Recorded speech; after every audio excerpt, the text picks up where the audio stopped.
Welcome to Adding Sugar to Lemonade podcast, and let's get into today's episode.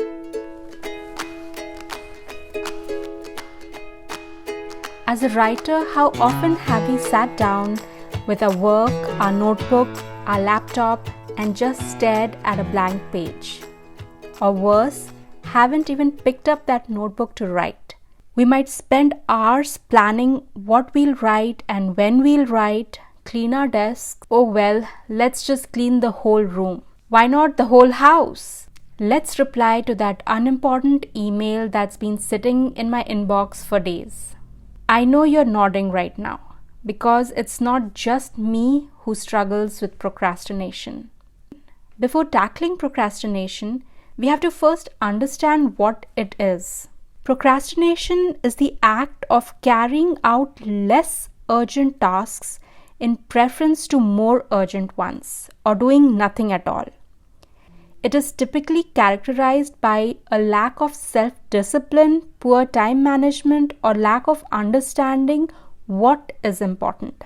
There are many people who talk about procrastination and how to overcome it, but I like how Mel Robbins explains it.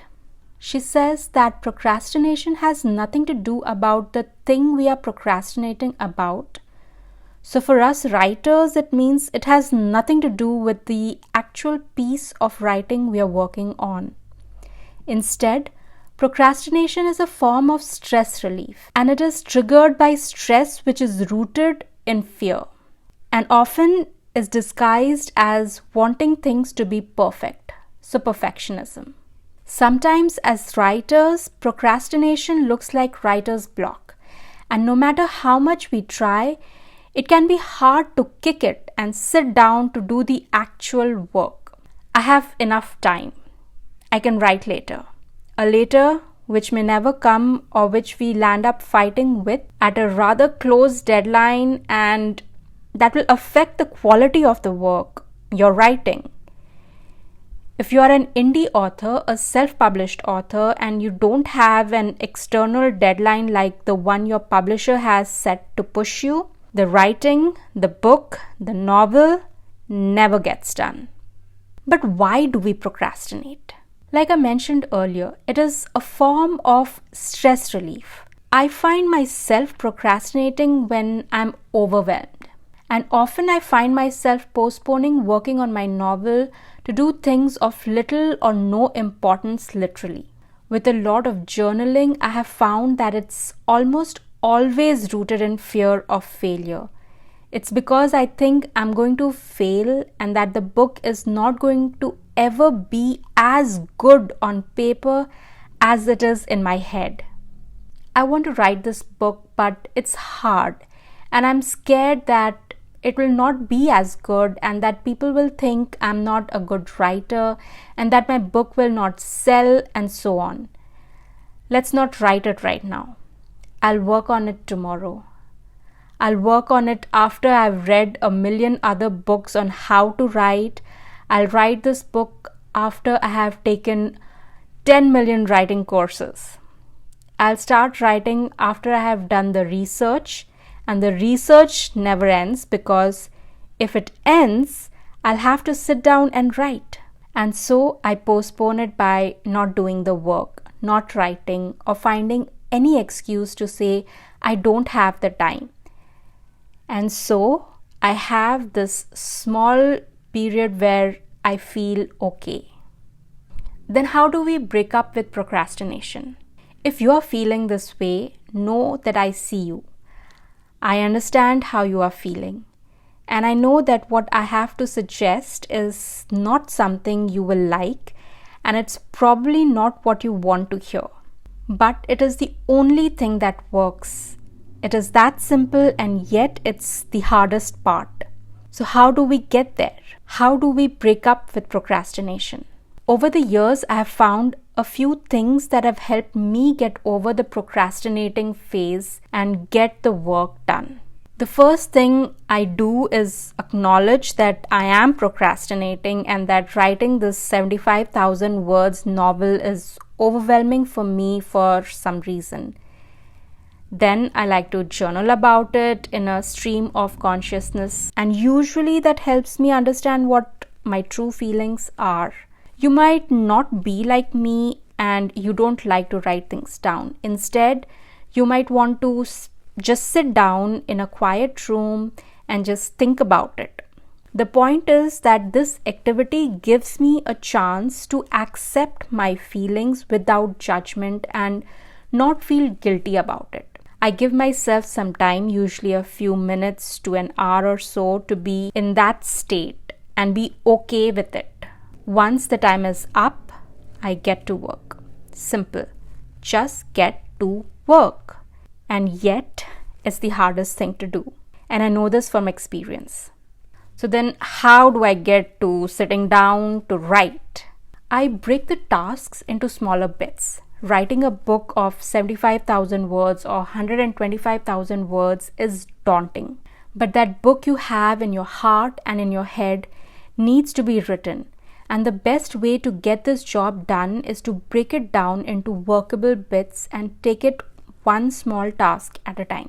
When you break down the 120,000 words into workable bite-sized pieces, the work, writing the book, will not only be easier to handle, but also more appealing. You want to write a 125,000 word book. Let's break it down into outlining, first draft, revision, self-editing, professional editing. Then further break down each of these. Outlining, just write down one page, so to say a summary of what the book is going to be. Next task, organize that and expand it into chapters. Next task, put bullet points of what each chapter will have, and so on and so on. This will also increase your level of proficiency by getting you to concentrate on the particular phase you're working on. It also reduces anxiety because you'll know exactly what you need to do now and what needs to happen next.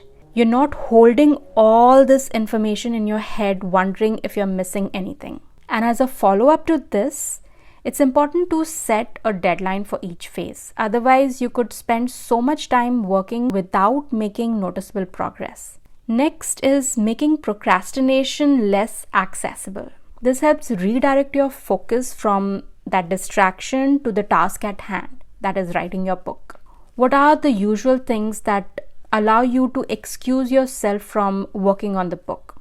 Let's identify them and remove them or make it difficult for yourself to access them. Scrolling on social media is your go-to mode of procrastination. Turn off your phone, put it on do not disturb mode, or keep it in another room altogether. Also take care of other responsibilities on time so that they don't become a reason for you to delay working on your book. Avoid and resolve any circumstances that could turn into an emergency situation. So don't hesitate to handle them at their proper time. The next thing is accountability, and this played a big part in me finishing and publishing my first book. I want to share my progress with you, so I have set up a measure. Depending on what phase of writing the book I am in, say I want to write 500 words every day, or revise one scene every day, or self-edit one chapter every day. I have looked at my daily activities, identified a time slot when I can sit down and work on my book. I have blocked my calendar, set up a timer on my phone to remind me. If you're the kind to do some rituals to give your brain tangible cues to prepare to get into the writer mode, do that. Whatever works for you, do it. And then tell people. The power of accountability can work wonders. Tell people about what you're doing, especially people who motivate you, spurs you to take action, gets you off your seat, and gives you solid clarity about your work. Spend your free time with them. Associate with other writers who are productive. Spend your personal time and free time with writers, authors, and people who will have a positive impact on your mindset, and it will surely make you finish the task quicker. You may not have such people in your personal life, and that's where the power of internet comes in. A writer sitting in their home in Ireland, enjoying the Earl tea with rain pelting on their window, can be your accountability buddy while you are sitting in your cozy home in Kanpur enjoying fresh kachoris in the early summer mornings. These things will work for you or not. But above all, know this one fact, that no one can do the actual work for you. And that is the truth. You can listen to this and a bunch of other writers, read articles, or watch all the videos on YouTube. But unless you actually start taking action, you will never be able to break up with procrastination. Now, the question is, will you wait or will you sit down and write? I hope you found some value in this episode. Like this video if you did. There are more to come, so subscribe. You'll also find the transcript to this podcast on my website, which is linked in the show notes below. And I'll see you in the next one.